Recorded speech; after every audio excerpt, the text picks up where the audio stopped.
India के साथ talks होंगी, मुज़ाकरात होंगे, जंग आगे नहीं बढ़ेगी। लेकिन ये चूंकि जाते जाते जो है वो डेलीगेशन जो है वो, अच्छा उसके बाद इंडिया ने भी आज कहा, चाइना की तरफ से बयान आया तो इंडिया ने कहा कि हमारी पोजीशन वही है दलाई लामा पे, मतलब वो भी प्रिंसिपल स्टांस उन्होंने रखा हुआ है।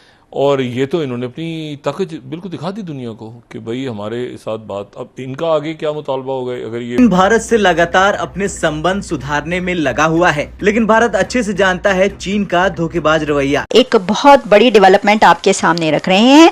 अमेरिका की तरफ से ये कहा गया है कि अमेरिकन यूनिवर्सिटीज में चाइनीज स्टूडेंट्स हमें नहीं चाहिए, बल्कि हमें इंडियन स्टूडेंट्स दरकार हैं। यूएस को साइंस और टेक्नोलॉजी में इंडियन स्टूडेंट्स को ज्यादा एडमिशंस देने चाहिए। तार साहब, अमेरिका की कांग्रेस के अंदर हाउस ऑफ रिप्रेजेंटेटिव ने हमारे खिलाफ एक करारदाद पास कर दी है। हम तो जिसे वो कहते हैं ना, दुनिया में अब बनाना रिपब्लिक समझ बैठी है कि जिसका जो मुंह में आता बोल देता है। को स्टेटमेंट आया था कि जो है बलोच लीडर ने कहा था साफ तौर पर कि हम पाकिस्तानी फौज को वो दिन दिखाएंगे जिसकी उन्होंने पहले कल्पना भी नहीं की है, जो वो जन्मों तक सदियों तक भूल नहीं पाएंगे, ऐसा समय दिखाएंगे। और उस 10 जुलाई के बाद से हम देख रहे हैं कोई ऐसा दिन नहीं बीत रहा है जब कुछ ना हो रहा है। ट्रेन में भी इधर हो गया कांड, कराची के अंदर भी ब्लास्ट हो गया, आर्मी कैंट जो लगभग सबसे बड़ा आर्मी कैंट माना जाता है वहां पे हमला हो गया। इसके अलावा बलूचिस्तान में और केबीके में तो नॉर्मल हमले होना, बॉम्ब ब्लास्ट होना वो तो आम बात है ही। तो 10 जुलाई के बाद से हर दिन निरंतर कुछ ना कुछ हो रहा है और कहा जा रहा है ये तो सिर्फ शुरुआत है। ये ट्रेन के ऊपर टारगेट करना, बाकी सब करना, कैंट के ऊपर टारगेट करना, छावनी के ऊपर टारगेट करना, चेक पोस्ट पे इनकी पुलिस वाले मतलब फौजियों से भरी गाड़ियों पे, ये तो शुरुआत है। अभी आगे आगे देखते जाओ ये चीज कितनी। इंडिया के साथ टॉक्स होंगी, मुज़ाकरात होंगे, जंग आगे नहीं बढ़ेगी। लेकिन ये चूंकि जाते जाते जो है वो डेलीगेशन जो है वो, अच्छा उसके बाद इंडिया ने भी आज कहा, चाइना की तरफ से बयान आया तो इंडिया ने कहा कि हमारी पोजीशन वही है दलाई लामा पे, मतलब वो भी प्रिंसिपल स्टांस उन्होंने रखा हुआ है। तो ये एक बड़ा इंटरेस्टिंग यहाँ पे डेवलपमेंट्स हो रही हैं दुनिया में। और उस पे जो है उसमें फिर वो देखना ये है कि ये कैसे ये यहाँ पर जो अलायंसेस बन रहे हैं। अच्छे से जानता है चीन का धोखेबाज रवैया, इसलिए भारत इस पर कोई प्रतिक्रिया नहीं दे रहा। एक बार फिर से चीन ने भारत से रिश्ते सुधारने के लिए बड़ी बात कही। अब दिया भारत ने साफ कह दिया है कि जब तक सीमा विवाद चीन से जारी रहेगा तब तक रिश्ते सामान्य नहीं हो सकते। वहीं भारत ने चीनी नागरिकों को वीजा देने में भी कड़ा रुख जारी रखा हुआ है। गलवान हिंसा के बाद से ही भारत ने चीन के नागरिकों को बहुत ही कम संख्या में वीजा जारी किया है। भारत सरकार की नीति अब राष्ट्रीय आर्थिक सुरक्षा पर ज्यादा है, जिसके कारण चीन विमानन कंपनियों को बहुत घाटा सहना पड़ रहा है। इंडिया के सारी दुनिया के साथ अच्छे रिलेशंस है। ठीक हो गया। ये तो मैं लास्ट टाइम भी आपको बताया था, इंडियंस की वैल्यू बहुत ज्यादा है। वो उन्होंने खुद बनाई है। ठीक हो कुछ गया। वो मेहनती भी है, ईमानदार भी है, काम भी ठीक करते हैं और वो ग्रोथ भी कर रहे हैं। ठीक हो गया। सीधी सी बात है। और लोग चढ़ते सूरज को सलाम करते हैं और इंडिया डेफिनेटली वाकई ही चढ़ता सूरज है, वो तरक्की कर रहा है। तो ये चीज हमें भी समझनी चाहिए कि यार अगर पूरी दुनिया रिलेशन बेहतर कर रही है, हम भी उनसे रिलेशन बेहतर कर ले। समझनी तो चाहिए, हमें समझाएगा कौन? ठीक हो गया। कैसे समझ आएगी हमें? कौन सा ऐसा कोई वीरद है, कौन सा ऐसा कोई जादू है जो फूंका जाएगा और हमें समझ आ जाए कि हम लोगों का दिमाग बंद है। अब वो कहते हैं कि जब तक अमन नहीं होगा, जब तक बॉर्डर पे सुकून नहीं होगा, जब तक दोनों मुल्कों के रिलेशन में स्टेबिलिटी नहीं आएगी and both countries are not moving forward in a right way, कोई फायदा नहीं है। ठीक है ना जी, कोई फायदा ही नहीं है।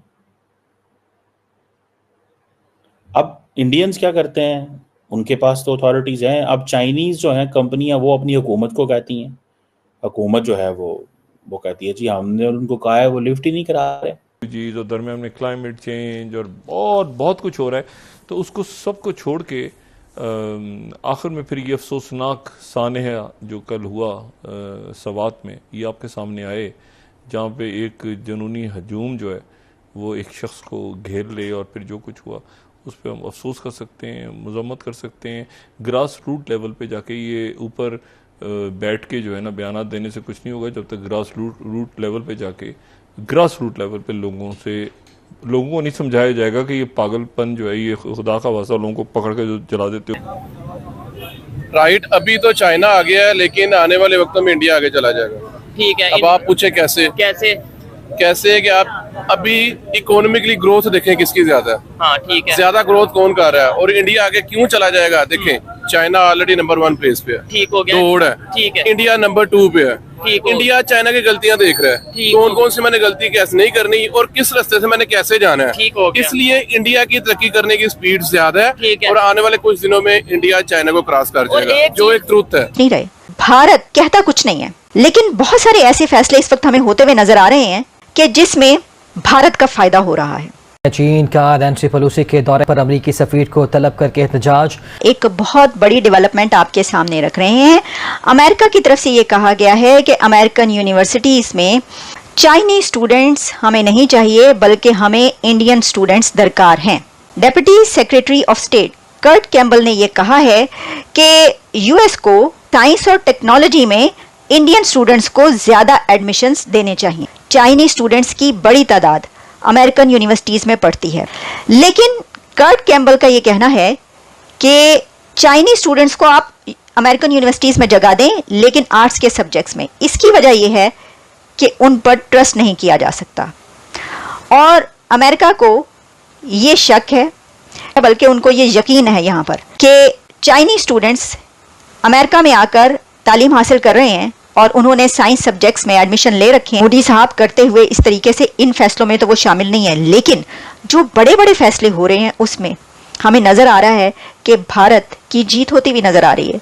और मोदी साहब की जो हुकूमत है एक के बाद एक ऐसे फैसले कर रही है कि जिससे चाइना पिछले कदमों पे जा रहा है। देखें, इससे पहले एक बहुत बड़ा फैसला हुआ था कि चाइना की तरफ से ये रिक्वेस्ट की गई थी कि फ्लाइट्स खोल दें, इंडिया और चाइना के बीच है, लेकिन मोदी साहब ने नहीं खोली। चाइना का रिक्वेस्ट करना, इसका मतलब यह है कि चाइना को जरूरत है। देखिए, ये जो हम स्टूडेंट्स की बात करते हैं, इसमें एक और बहुत बड़ा एलिमेंट ये है कि अमेरिका इंडियन स्टूडेंट्स पर ट्रस्ट करता है। उनकी कैपेबिलिटीज बहुत बेमिसाल हैं, जबरदस्त हैं। इस वजह से पूरी दुनिया में आप देखें उनकी कितनी डिमांड है। पूरी दुनिया की टेक कंपनीज उठाकर देख लीजिए, सुंदर पिचाई से लेकर अजय बंगा तक, पर आपको साइंस और टेक्नोलॉजी के डिपार्टमेंट्स में, कंपनीज में इंडिया की यूथ नजर आती है। अब तो बनाना रिपब्लिक भी है, वो बेहतर नजर आता है। पाकिस्तान से हालात इस तरह चल रहे हैं, जो कल परसों से कोई नई चीजें आ रही हैं कि पाकिस्तानी अफगानिस्तान के अंदर पॉलिटिकल असाइलम अप्लाई कर रहे हैं। और दूसरा, इस वक्त मुशाहिद हुसैन साहब की एक जो है वो क्लिप वायरल है कि वो किसी चाइनीज से पूछ रहे हैं कि आप बिजनेस करना कंफर्टेबल ना अफगानिस्तान में कंफर्टेबल और सेफ समझते हो या पाकिस्तान में? तो उन्होंने कहा अफगानिस्तान। तो और जो आपका वो जो इस वक्त ऑपरेशन चल रहा है उसके अंदर एक अजीब एक बकरा मंडी बन चुकी है। और तालिबानियों ने कहीं से भी रुकने का नाम नहीं लिया। मैंने आपको 3-4 दिन पहले एक वीडियो में बताया भी था, बलोच लीडर ने, बलोच के बहुत बड़े लीडर ने ये बात कही है कि अब हम वो समय दिखाएंगे पाकिस्तानी फौज को, ये जन्मों जन्म तक नहीं भूल पाएंगे। और शायद उसकी शुरुआत हो भी गई है। यदि हम आज से बात करें तो परसों यानी कि 14 तारीख की ये बात है जब ये ट्रेन का मामला सामने आया। 14 के पहले हम 15 को चले जाए तो 15 को केपीके में बड़े अटैक होते हैं।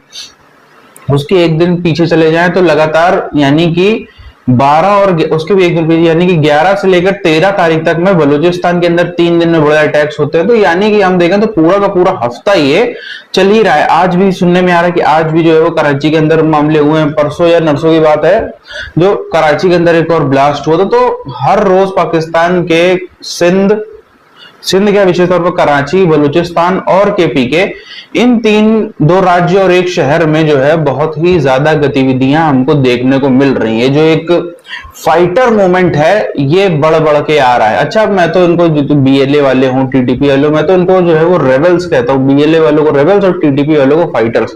लेकिन यदि इनको आतंकी बोलना पड़े तो आतंकी बोलने में मैं हिचकिचाऊंगा नहीं, क्योंकि भारत जैसे देश है, भारत में आतंकी एक बुरा शब्द है। पाकिस्तान में आतंकी बुरा शब्द है ही नहीं। पाकिस्तान में तो ये खुश होते हैं इनको जब पता चलता है कि कश्मीर के अंदर आतंकियों ने वहां के हिंदुओं को मारा, वहां के फौजियों को मारा, वहां पे किसी गरीब को मारा, इसको मारा, उसको मारा है। भारत में कहीं और पे दंगा हुआ, बम ब्लास्ट हुई, कुछ भी हुआ तो पाकिस्तान में जश्न मनते हैं। आतंकी आप भारत में शायद ही किसी को सोच सकते हो, भारत में सनातनी किसी को सोच सकते हो कि वो अपने बच्चे को किसी को पता चले कि मेरा बच्चा आतंकी बन रहा है और वो खुश हो जाए, छाती पीट पीट कर रोएगा व्यक्ति। लेकिन पाकिस्तान में बहुत बड़ा ऐसा वर्ग है जिनके 10-10 बच्चे जो ऐसी दिन रात ऐसी दुआएं पढ़ते हैं कि इसमें से 2-4 तो आतंकवादी निकलने चाहिए, 2-4 तो होने ही चाहिए जो काफिरों का सर उतारे। तो आतंकी पाकिस्तान में कहीं से भी कोई बुरा शब्द नहीं है। इसलिए पाकिस्तान के अंदर यदि मैं उनको कहूं पाकिस्तान के कॉन्टेक्स्ट में, तो ये लोग आतंकी भी हैं तो बहुत अच्छी बात है, क्योंकि पाकिस्तानियों ने आतंकियों को बहुत सराहा, आतंकियों को बहुत प्यार दिया, उनके लिए सब कुछ पूरा तन मन धन से उनके लिए बिछ गए।